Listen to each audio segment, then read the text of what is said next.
Surface water and ecology. The airport site is traversed by 3 tributaries of the River Cole. Passing underneath the A45 and entering the airfield at its southern boundary, Lowbrook skirts the aircraft parking stands at the passenger terminal site before flowing out to the southeast of Marston Green. At the other end of the runway 1533, the confluence of Wesley Brook with Hatchford Brook is located just inside the airfield perimeter, from where Hatchford Brook continues in a culvert beneath the northern end of the runway to flow out into Sheldon Country Park. The airport company has a duty to ensure that any of its activities carried out on site don't pollute any of the local watercourses. One of the activities that does take place during very cold spells in winter is de-icing of the aircraft.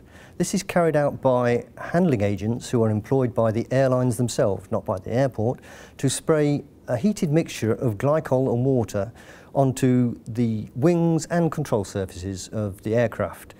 By this means they prevent ice formation, which could actually have disastrous consequences for the handling of the plane.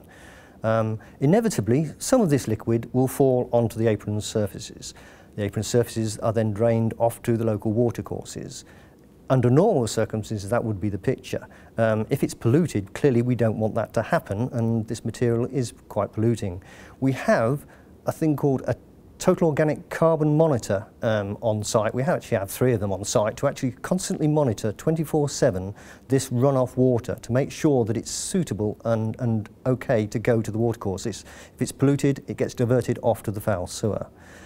In addition to the glycols, there's always a potential risk that some oil could be spilt on site, and to counter this we have again 24/7 oil on water monitors. These use a laser light to spot the presence of oil, and again if it's spotted then it would divert it off to tanks for ultimate treatment and not allow it to go to the watercourse.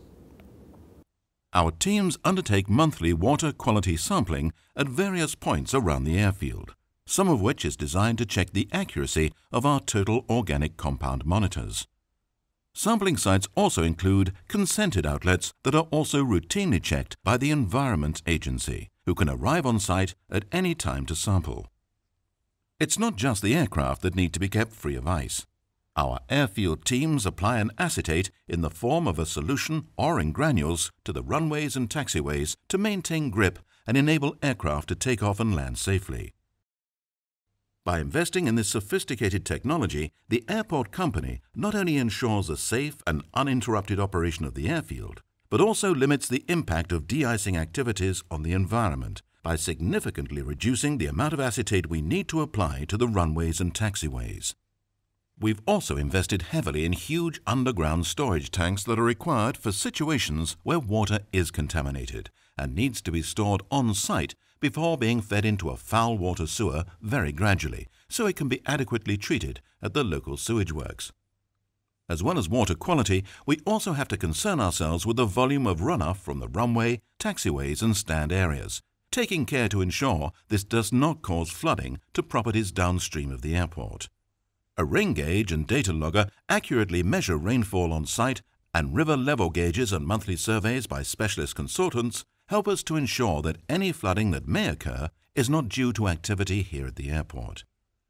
Beyond concerns about water ecology, it's regrettable that operational constraints, most notably the need to discourage birds, means that airports are not noted for their biodiversity.